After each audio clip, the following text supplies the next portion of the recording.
Hi viewers, welcome to Bosco Campus Vision.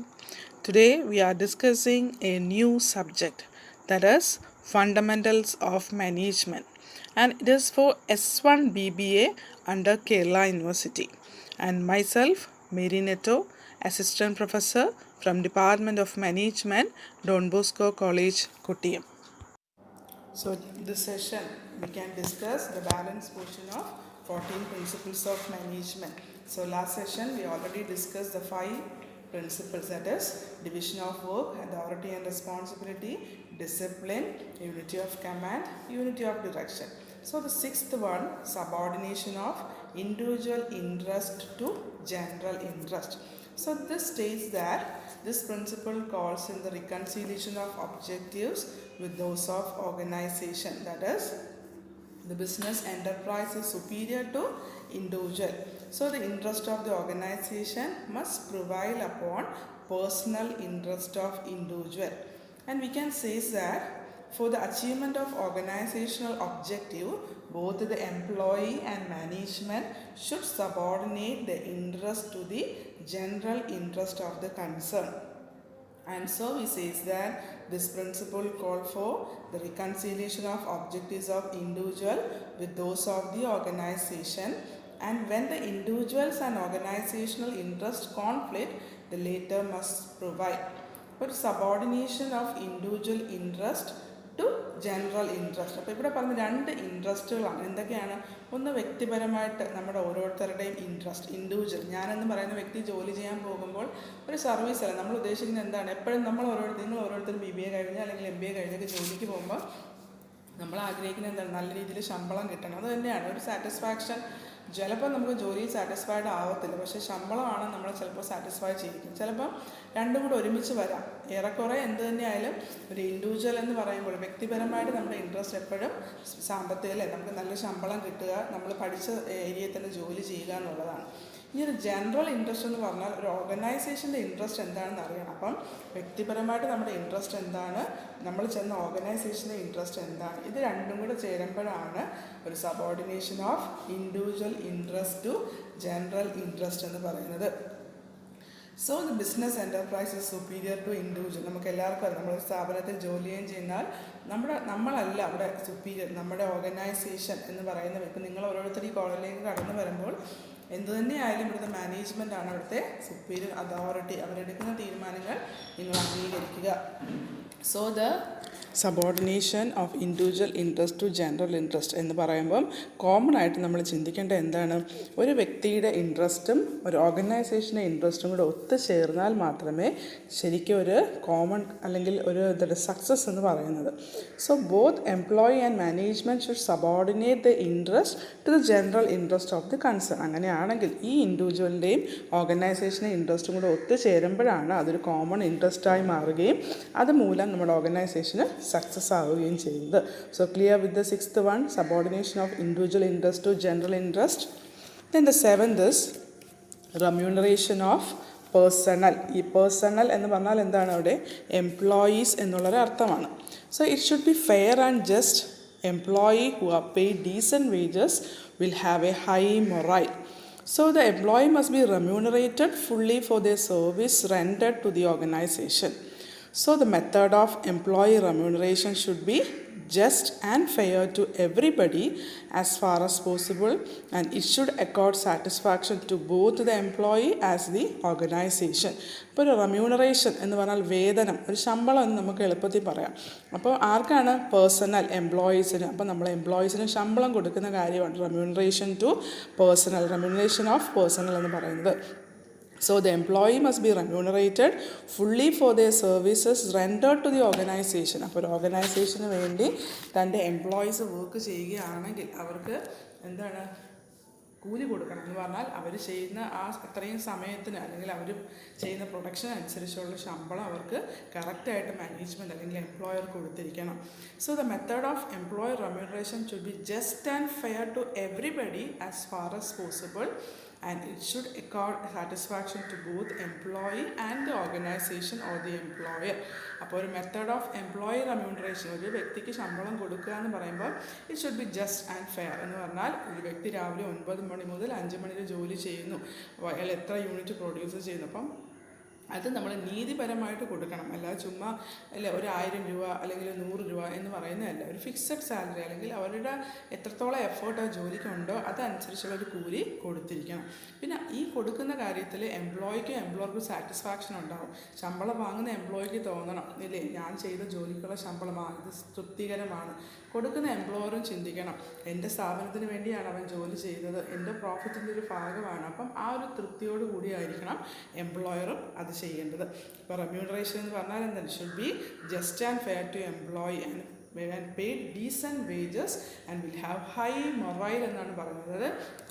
ശമ്പളം കൂടുതൽ കിട്ടുമ്പോൾ നമുക്ക് മൊറൈൽ എന്ന് പറഞ്ഞാൽ എന്താണ്? ഒരു ആത്മവീര്യം, ജോലി ചെയ്യാനൊരു ആത്മവീര്യം കൂടും. ഇപ്പോൾ ഒരു ഓർഗനൈസേഷൻ്റെ കേസ് എടുക്കുകയാണെങ്കിൽ നമുക്ക് എങ്ങനെയാണ് എപ്പോഴും ഒരു എന്താണ് മോട്ടിവേഷൻ. ഇപ്പം നമ്മൾ ജോലി ചെയ്യുന്ന നമ്മൾ ഓരോരുത്തരും ആഗ്രഹിക്കുന്ന എന്താണ്? മാസം ആദ്യം നമുക്ക് ശമ്പളം കിട്ടണം. ആ ശമ്പളം കിട്ടുമ്പോഴാണ് ശരിക്കും നമുക്ക് വീണ്ടും ജോലി ചെയ്യണം, ഞാൻ കൂടുതൽ ചെയ്താൽ എനിക്ക് ശമ്പളം കിട്ടുമെന്നൊരു ഫീല് നമുക്കുണ്ടാകും. അതിനെയാണ് നമ്മൾ മൊറൈൽ, ഒരു ആത്മവീര്യം എന്ന് പറയുന്നത്. Next is centralisation. So it means that it refers to the concentration of authority at the one level in the organization, and on the other hand there is decentralization, that is the dispersal of authority to the lower levels in the organization. അപ്പോൾ ഒരു Fayol's referred അല്ലേ, Fayol referred to centralization in the context of authority. അപ്പം centralization എന്ന് പറഞ്ഞാൽ ഒരു അതോറിറ്റിയെ ഉദ്ദേശിച്ചാണ് അവർ ആ centralisation എന്ന് പറഞ്ഞ വാക്ക് ഉപയോഗിച്ചിരിക്കുന്നത്. It means concentration of authority at one place or at one level in the organisation. അധികാരം ഒരാളുടെ കയ്യിൽ ഇരിക്കുകയാണെങ്കിൽ അതിനെയാണ് നമ്മൾ സെൻട്രലൈസേഷൻ, അതായത് concentration of authority at one place or one level. ഒരു വ്യക്തിയുടെ കയ്യിൽ അല്ലെങ്കിൽ ഒരു എന്താണ് പറയുന്നത്, ഒരു വ്യക്തിക്കാണ് അല്ലെങ്കിൽ ഏതെങ്കിലും ഒരു ലെവലിൽ മാത്രമാണ് ഓർഗനൈസേഷനിൽ അധികാരമെങ്കിൽ അതിനെയാണ് നമ്മൾ സെൻട്രലൈസേഷൻ എന്ന് പറഞ്ഞത്. Next opposite centralisation is decentralization. So it refers to the question of what it is a simple question of proportion, that is it is a matter of finding the optimum degree for a particular concern, or we can say that decentralization is the dispersal of authority to the lower level in the organization. അപ്പോൾ ഒരു അധികാരത്തെ നമ്മൾ താഴെ ലെവലിലേക്ക് divide ചെയ്ത് കൊടുക്കുകയാണെങ്കിൽ അതിന് നമുക്ക് എന്തെന്ന് പറയാം? ഡീസെൻട്രലൈസേഷൻ എന്ന് പറയാം. അപ്പോൾ ഒരു ഓർഗനൈസേഷൻ രണ്ട് സ്റ്റൈലാണ് അല്ലേ, സെൻട്രലൈസേഷനും ഉണ്ട് ഡീസെൻട്രലൈസേഷനും ഉണ്ട്. ചില കേസുകളിൽ അധികാരങ്ങൾ ആരുടെ കയ്യിലാണ്?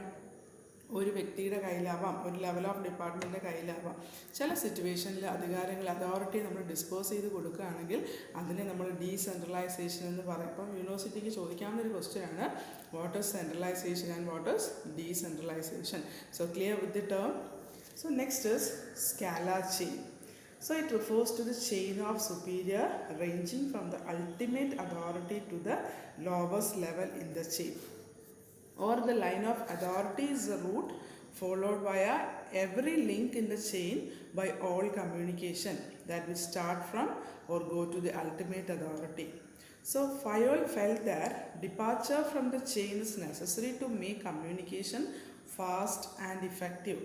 So communication should be short circuited as far as possible. And we can say that the principle of scalar chain recognizes the necessity of formal authority in the organization. So there will be a unity of command in the organization and there will be no confusion of dual order. So every member will know under whom he is working or whose order he is to obey. So delegation of authority, which is essential to organizing, is facilitated. So the scalar chain establishes the channel through which communication will pass. അല്ലേ, അപ്പോൾ ഒരു scalar ചെയിനിൻ്റെ പ്രത്യേകത നമുക്കെല്ലാം അറിയാം അല്ലേ, ഒന്നൊന്നോടോട് ചേർന്ന് നിൽക്കുക. അപ്പോൾ ഇവിടെ അത് തന്നെയാണ് എന്താണ്, ഒരു അൾട്ടിമേറ്റ് അതോറിറ്റിയിൽ നിന്ന് ഒരു ലോവർ ലെവലിലേക്ക് ഇൻഫർമേഷൻ പാസ് ചെയ്യുന്ന ആ പ്രോസസ്സിനെയാണ് നമ്മൾ സ്കാലാർ ചെയിൻ എന്ന് പറയുന്നത്. So it refers to the chain of superior ranging from the ultimate authority to the lowest level in the chain. അപ്പം ഏറ്റവും ടോപ്പ് അതോറിറ്റിയിൽ നിന്ന് ഏറ്റവും താഴെയുള്ള അതോറിറ്റി വരെ നമുക്ക് എന്ത് ചെയ്യണം, ഇൻഫർമേഷൻസ് പാസ് ചെയ്യണം. അപ്പോൾ അതിനെയാണ് നമ്മൾ സ്കാലാർ ചെയിൻ എന്ന് പറയുന്നത്. അപ്പം ഒരു കമ്മ്യൂണിക്കേഷൻ സിസ്റ്റം അല്ലേ, ഒരു ഷോ അല്ലേ. എപ്പോഴും നമുക്കറിയാം ഒരു ടോപ്പ് അതോറിറ്റി ഒരു കാര്യം പറഞ്ഞാൽ അത് ലോ ലെവലിലേക്ക് എത്തുമ്പോൾ മിഡിൽ ലെവലിൽ വരും, മിഡിൽ ലെവലിൽ നിന്ന് ലോ ലെവലിൽ വരും, അവിടെ നിന്നാണ് പിന്നെ ഫോർമാൻ, പിന്നെ അവിടെ നിന്ന് വർക്കർ. അപ്പോൾ ഈ ഒരു പ്രോസസ്സ് എന്ന് പറയുമ്പോൾ എങ്ങനെയായിരിക്കണം, അതൊരു ഫോർമൽ അതോറിറ്റി ആയിരിക്കണം. ഈ ഫോർമൽ അതോറിറ്റിയിലൂടെയാണ് ഒരു കമ്മ്യൂണിക്കേഷൻ, ഒരു മാനേജ്മെൻറ്റ് എടുക്കുന്ന തീരുമാനങ്ങളെ താഴത്തെ ലെവലിലേക്ക് എത്തിക്കുന്നത്. So there will be unity of command in the organization. നമ്മൾ യൂണിറ്റി ഓഫ് കമാൻഡ് പഠിച്ചു അല്ലേ. അപ്പം there will be no confusion of dual orders. ഒരു വ്യക്തിയാണ് അധികാരിയെങ്കിൽ അവിടെ അദ്ദേഹം പാസ് ചെയ്യുന്ന ഇൻഫർമേഷൻ നേരിട്ട് എവിടെ എത്തും, ഏറ്റവും താഴെയുള്ള ലെവലിൽ വരെ എത്തുകയും ഒരു കൺഫ്യൂഷൻ അവിടെ ഉണ്ടാകാൻ ചാൻസ് കുറവാണ്. So every member will know who is responsible, അല്ലെങ്കിൽ every member will know under who he is working and whose order he's to obey. അപ്പോൾ അങ്ങനെയാണെങ്കിൽ എല്ലാ വർക്കേഴ്സിനും അറിയാം ആരാണ് അല്ലേ അധികാരപ്പെട്ട വ്യക്തി, അല്ലെങ്കിൽ അദ്ദേഹത്തിന് അനുസരിക്കേണ്ട വ്യക്തിയെ നമുക്ക് മനസ്സിലാക്കാം. So delegation of authority which is essential to organizing is facilitated. അപ്പം അതുപോലെ തന്നെ എന്താണ്, അധികാരം ആരിലേക്ക് ട്രാൻസ്ഫർ ചെയ്യണം, അല്ലെങ്കിൽ ആരിലേക്ക് എന്തുണ്ട് എന്നൊക്കെ നമുക്ക് പെട്ടെന്ന് കണ്ടുപിടിക്കാൻ ഈസിയാണ്.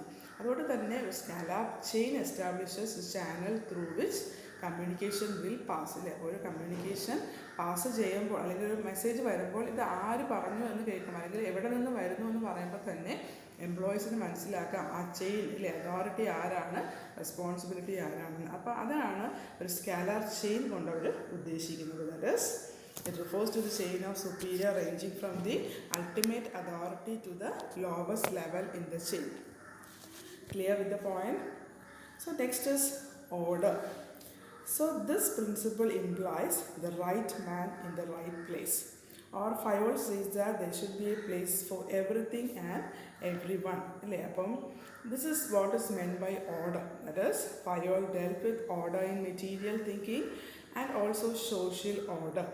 So in order to achieve order for material things, there must be a place specified for everything, and everything must be in its specialized place.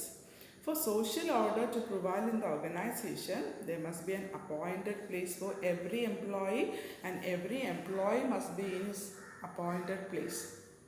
അതുകൊണ്ട് തന്നെ there will be perfect social order in the organization if there is right person in the right place. അപ്പം order ഇല്ലേ, order എന്ന് പറഞ്ഞാൽ എന്താണ്, it implies a right man in the right place ഇല്ലേ. അപ്പോൾ ഒരു വ്യക്തി നമ്മളൊരു ഓർഗനൈസേഷനിൽ നമുക്കൊരു ഡെസിഗ്നേഷൻ ഉണ്ട്, പ്രത്യേക അല്ലെങ്കിൽ നമുക്ക് ചെയ്യേണ്ട ജോലികളുണ്ടെങ്കിൽ ആ വ്യക്തിക്ക് ആ ജോലി ഏറ്റെടുത്ത് അല്ലെങ്കിൽ അയാൾ ഇരിക്കേണ്ട സ്ഥലത്ത് ഇരിക്കുക. And he should have place for everything. ഒരു ഓർഗനൈസേഷൻ ആയാൽ എല്ലാത്തിൻ്റെയും അതിൻ്റേതായ സ്ഥാനങ്ങളുണ്ട്, അത് അവിടെ തന്നെ ആയത് മെറ്റീരിയൽ ആണെങ്കിലും പേഴ്സൺ ആണെങ്കിലും keep in the right way, അല്ലെങ്കിൽ there should be a place for everything and everyone. അപ്പോൾ അത് പറയുന്നത് എന്താണ്, there should be a specified for everything and everything must be in specified place. അറിയാലോ, ഒരു ഓർഗനൈസേഷനിൽ മെൻ, മണി, material എന്നൊക്കെ പറയുമ്പോൾ എല്ലാത്തിനും അതിൻ്റേതായ സ്ഥാനങ്ങളുണ്ട്. അതിനെ നമ്മൾ എന്ത് ചെയ്യണം, അതനുസരിച്ച് ഉപയോഗിക്കുക. അങ്ങനെ അല്ലാതെ വരുമ്പോഴാണ് ഇൻഡസ്ട്രിയിൽ എന്താണ് പ്രോബ്ലംസ് ഉണ്ടാകുകയും, അല്ലെങ്കിൽ സ്മൂത്ത് റണ്ണിങ്, ഒരു ഇൻഡസ്ട്രിക്ക് സ്മൂത്ത് റണ്ണിങ് ആയിട്ട് പോകുകയാണെങ്കിൽ അവിടെ എങ്ങനെ ആയിരിക്കണം, it will be a perfect social order in the organization if there is a right person in the right place with may be material or any other things. Clear with the point? So next we can discuss equity. What is equity? Equity ഇല്ലേ, in Malayalam we can say നീതി or ധർമ്മം എന്നൊക്കെ പറയാറുണ്ട് അല്ലേ. So equity refers to ensure healthy relation between management and labor, or we can say justice and kindness. ഒരു equity എന്ന് പറയുമ്പോൾ എന്താണ്, it requires a fair judgement in dealing with human resources.